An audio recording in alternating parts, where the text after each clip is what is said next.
The door to the bridal pavilion closed before Fatima Sultan could take one last breath as a child. Outside, Istanbul celebrated. Drums echoed through the courtyards of Topkapı Palace. Incense drifted through the night air. Musicians played for nobles, soldiers, servants, and foreign guests who had gathered to witness the marriage of an Ottoman princess. To the city, it was a royal celebration. To the empire, it was politics wrapped in silk. But inside the palace, behind guarded doors, the daughter of a sultan was being prepared for something far darker than a wedding. She was not being asked what she wanted. She was not marrying for love. She was not entering a union of equals. She was being transferred. That was the horror. For Ottoman princesses, marriage was not simply a personal event. It was a political tool. Their bodies, names, and futures could be used to reward commanders, secure loyalty, bind powerful men to the dynasty, and protect the throne. A princess could be born in marble rooms, raised among fountains, books, music, and gold, yet still have less control over her own future than a servant who could disappear into the streets. Fatima Sultan was said to be intelligent, educated, and gifted. She belonged to one of the most powerful bloodlines on earth. But royal blood did not protect her from the machinery of empire. In many ways, it made her more useful to it. The wedding night was feared because it represented the final point of surrender. The empire had already chosen the husband. The court had already arranged the ceremony. The family had already accepted the alliance. The public had already celebrated the spectacle. Only the princess remained to be broken into obedience. Some later accounts and palace legends describe secret preparations, humiliating training, forced rituals of submission, and a bridal night that left young women changed forever. Historians must treat many of these claims carefully. Ottoman records often hide women's pain behind polite phrases, while later writers sometimes turned rumor into drama.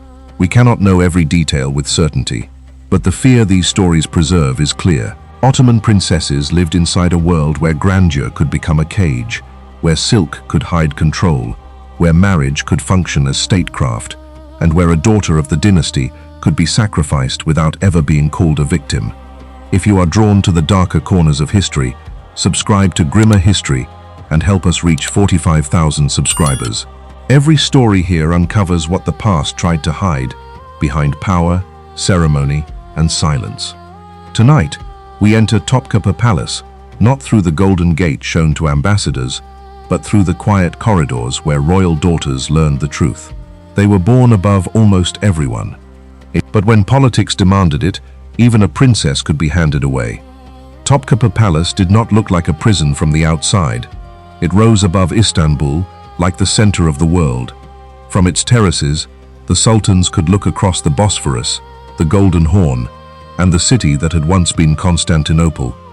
The palace was a place of ceremony, government, prayer, wealth, fear, and silence. Orders went out from its chambers that could move armies, remove officials, crush rebellions, or change the fate of provinces hundreds of miles away. To outsiders, it looked like paradise. Gardens, fountains, tiles, courtyards, perfumed rooms, gold-threaded fabrics, servants moving quietly beneath domes and arches. But behind the beauty was discipline. Every doorway mattered. Every chamber had rank. Every movement followed rules. The palace was not simply a home. It was a machine for governing an empire. Even its private spaces belonged to politics. At the heart of that hidden world was the Imperial Harem. Modern imagination often distorts the harem into fantasy, but inside the Ottoman court, it was also a political institution. It housed women connected to the dynasty, the sultan's mother, consorts, concubines, servants, attendants, teachers, and princesses. It was governed by strict hierarchy and guarded by eunuchs. Its corridors carried whispers that could matter as much as decrees. Women inside the harem could be powerful.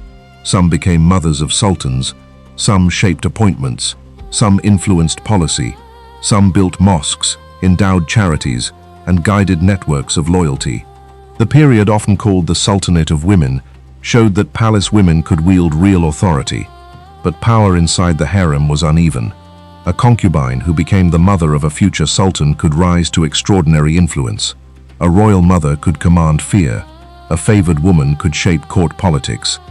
An imperial princess, however, carried a different burden. She was valuable not because she could choose her future, but because she could be used to control someone else's. A princess was dynastic currency. Her marriage could reward a loyal pasha. Her blood could bind an ambitious commander to the royal house. Her name could elevate a man's status. Her presence in a household could make rebellion more dangerous for him, because he would now be connected directly to the sultan's family. That was the political logic. The princess was honored in public, but in private, she was a bond, a beautiful bond, a sacred bond, a living bond. This was the world into which Fatima Sultan was born. She was surrounded by wealth from the beginning, courtyards where fountains murmured, chambers where servants moved softly, gardens where the air smelled of rosewater and cypress, rooms where women embroidered, studied, watched, waited, and learned the language of survival. She may have grown up hearing poetry, music, legal discussion, religious instruction, and palace gossip. She may have learned languages, calligraphy, court etiquette, and the meaning of silence. She would have understood early that a princess was watched differently from other girls.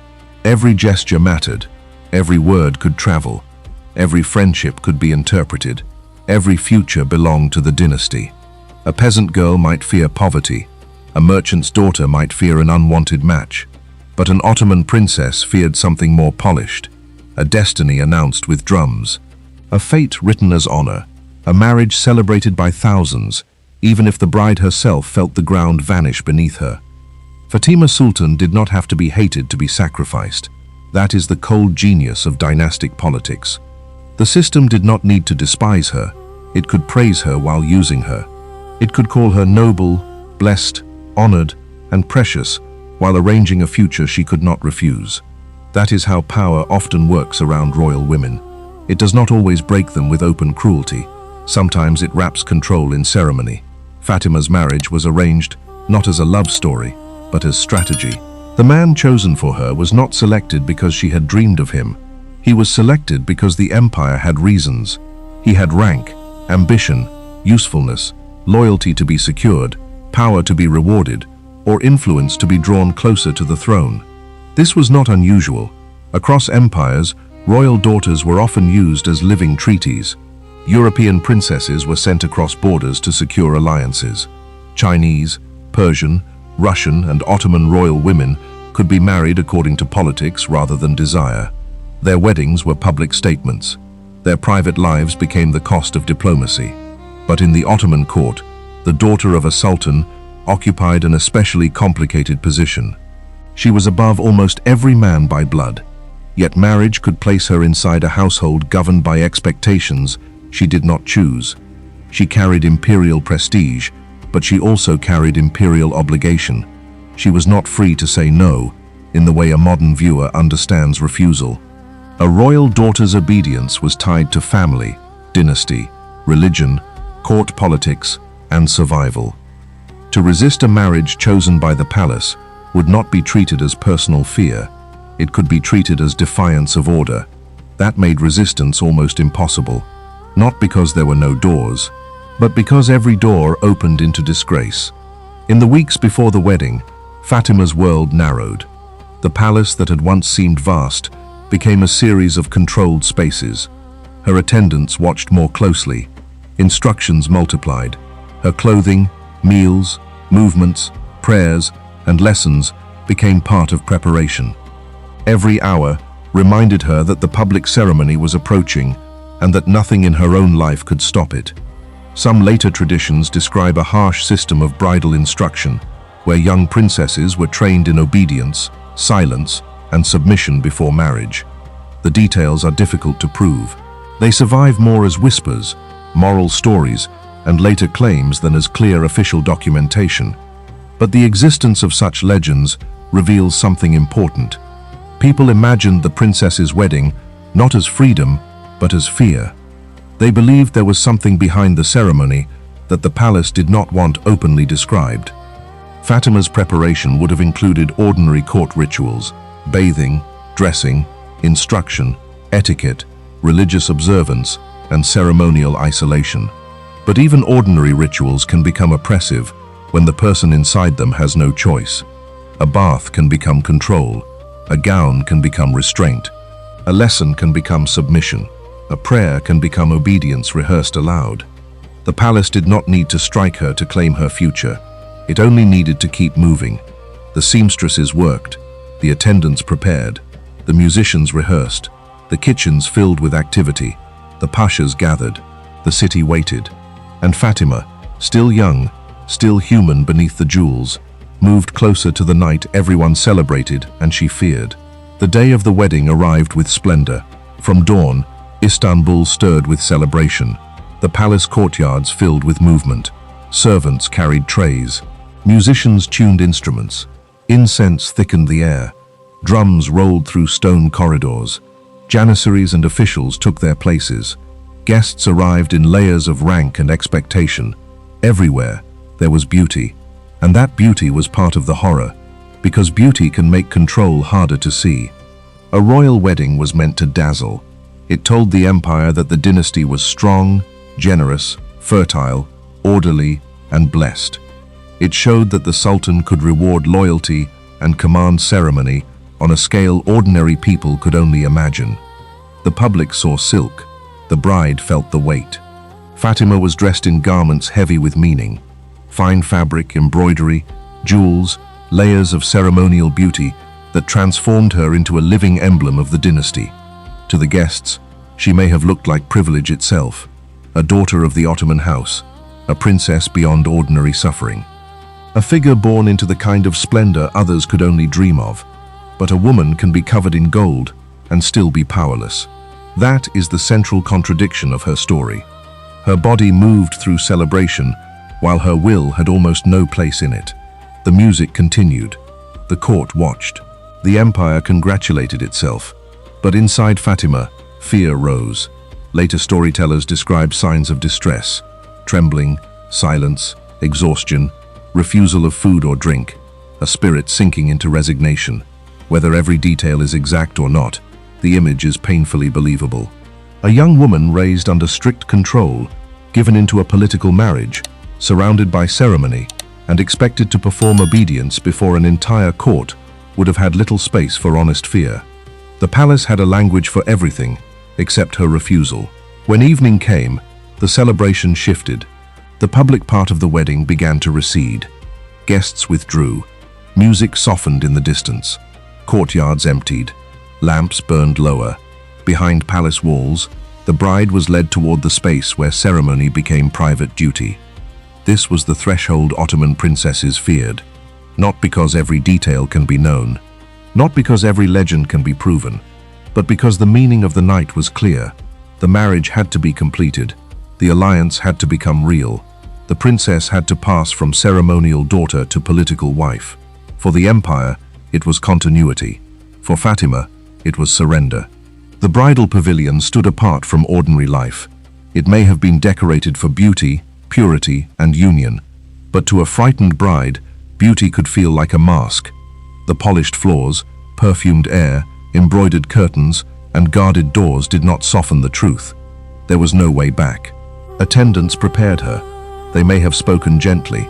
They may have told her to be brave. They may have reminded her of duty, religion, family, and honor. That is how women in such systems were often guided into suffering, not with cruelty alone, but with words that made endurance sound sacred. Be patient, be obedient. Do not shame your house. Do not disappoint the dynasty. This is your duty. Fatima stood at the center of a world that had already decided what her body meant. The empire saw alliance. The groom saw status. The court saw protocol. The family saw political necessity. But the girl inside the silk saw the door closing. The most feared part of the princess's wedding was not the feast. It was the moment after the witnesses withdrew, after the music faded, after the palace stopped pretending the bride's feelings mattered. The wedding night was the point where politics entered the body. That must be said clearly. For dynastic families, marriage was not complete as an idea. It had to become a union that could produce heirs, secure loyalty, and confirm the alliance. The princess's private life became part of statecraft. Her fear was placed beneath the needs of the dynasty. This is why Ottoman princesses, like royal women in many empires, could be honored and sacrificed at the same time. Fatima's husband was older, powerful, and politically significant. For him, marriage into the Sultan's family could increase prestige. For her, it meant being placed into a role that had been chosen before she was ready to understand it.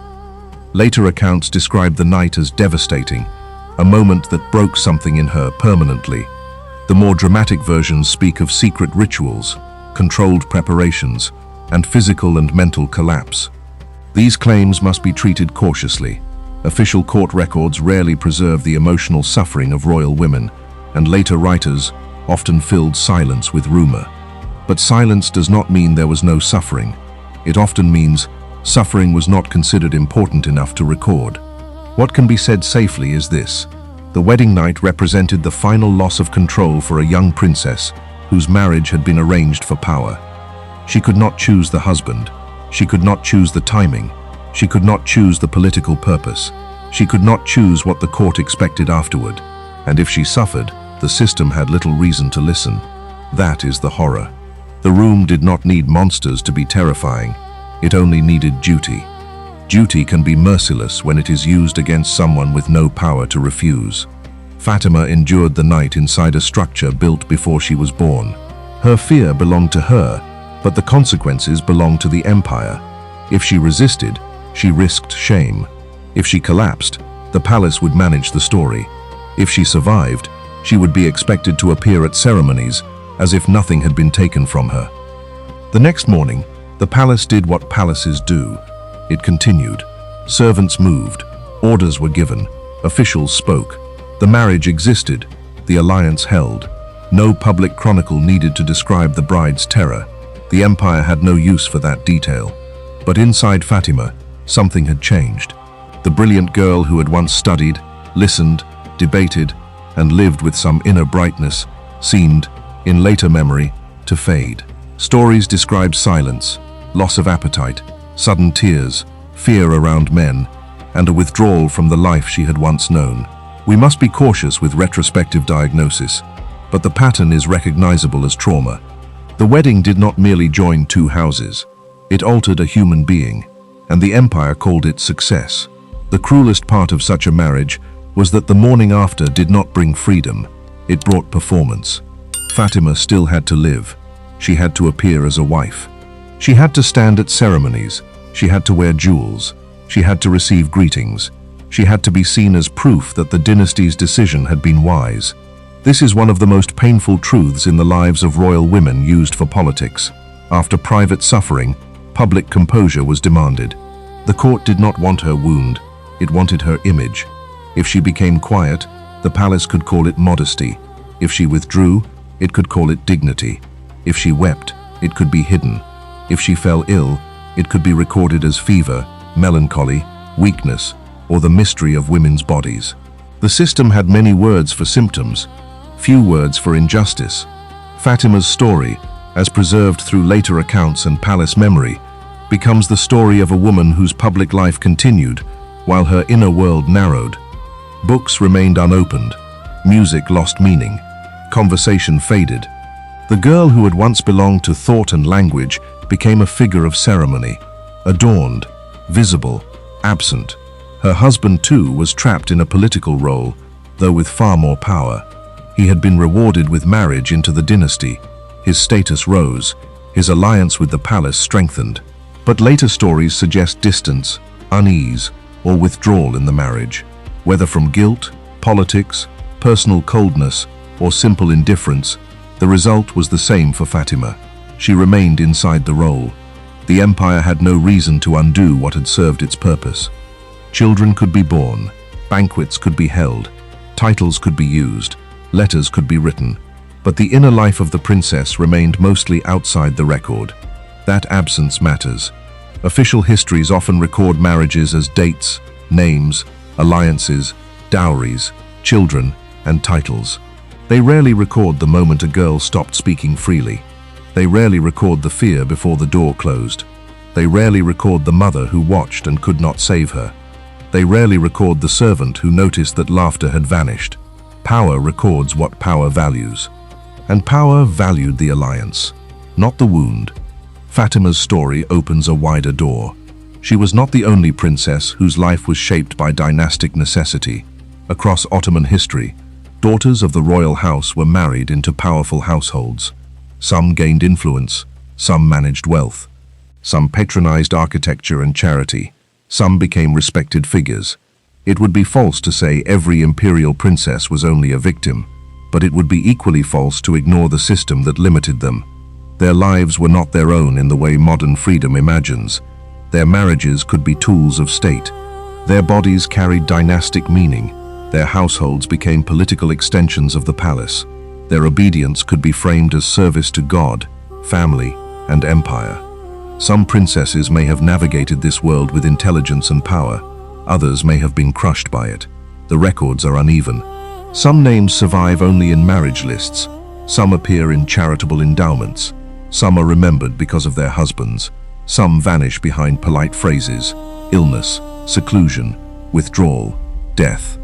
When women disappear from records, history often treats the silence as emptiness. But silence can be a locked door. Behind it may be grief, resistance, resignation, survival, or stories no chronicler thought worth preserving.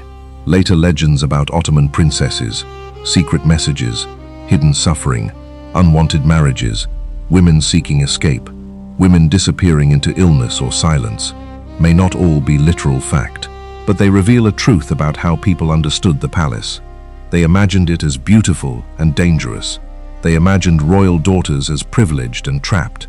They understood that silk did not guarantee freedom. This is why the fear of the first wedding night became such a powerful image. It was not only about one night. It was about the moment a princess learned that her life had been planned by others. The wedding door became the symbol of everything closing around her: family duty, imperial strategy, male power, religious language, court etiquette, and the terrifying demand to endure quietly.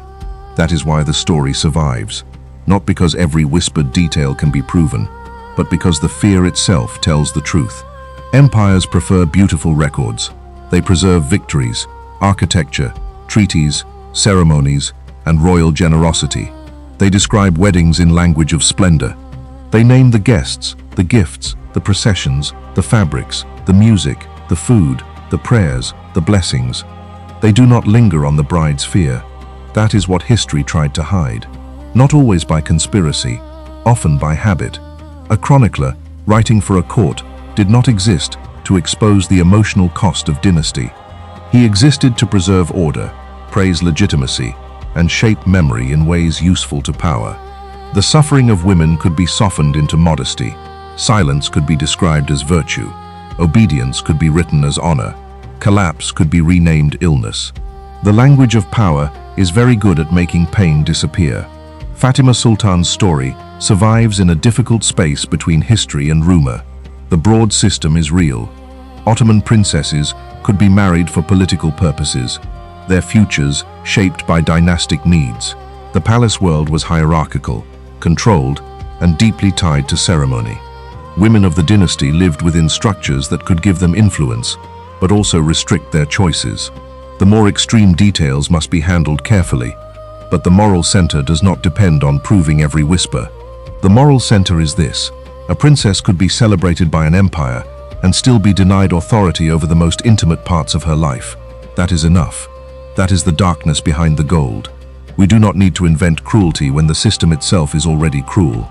A young woman handed into marriage for political advantage, trained to accept duty over desire, watched by attendants, surrounded by expectations, and forced to represent dynastic success no matter what she felt. That is a horror worthy of telling. And it was not unique to the Ottomans. It belonged to many royal courts. European princesses crossed borders as diplomatic offerings. Chinese palace women lived behind elaborate hierarchies. Russian noblewomen could be used in dynastic strategy. Across civilizations, royal daughters were praised as precious, while treated as movable pieces in political games. The Ottoman version was shaped by its own palace culture, law, religion, and imperial structure. But the larger pattern is painfully familiar. The higher a woman was born, the more valuable her obedience became. That is the paradox. People imagined princesses as free because they lived above ordinary poverty. But power does not always mean freedom. Sometimes it means being too valuable to own yourself. Why were Ottoman princesses afraid of their first wedding night? Because it was not only a night, it was a transfer, a ceremony, a political transaction, a private surrender made necessary by public power. For Fatima Sultan, the wedding was not the beginning of a fairy tale. It was the moment the empire's needs entered the most intimate part of her life. The drums outside celebrated her honor. The palace praised her obedience. The court recorded the alliance. The husband gained status. The dynasty gained security. And the princess lost the right to be simply human. That is the horror of this story. Not that Topkapı Palace was ugly. It was beautiful. Not that the Ottoman Empire lacked sophistication. It was one of history's great imperial powers. The horror is that beauty and sophistication can exist beside control. A palace can have fountains and still be a cage. A wedding can have music and still be a sacrifice. A princess can wear gold and still have no choice. Fatima's life asks us to look past the silk, past the jewels, past the palace gardens, past the official wedding language. There, behind the ceremony, stands a young woman listening to footsteps outside the bridal chamber, knowing that the empire has already decided what courage must look like. Silence, obedience, endurance. History often remembers royal women only when they marry, give birth, build monuments, or die. But between those recorded moments were private fears that court chronicles rarely preserved.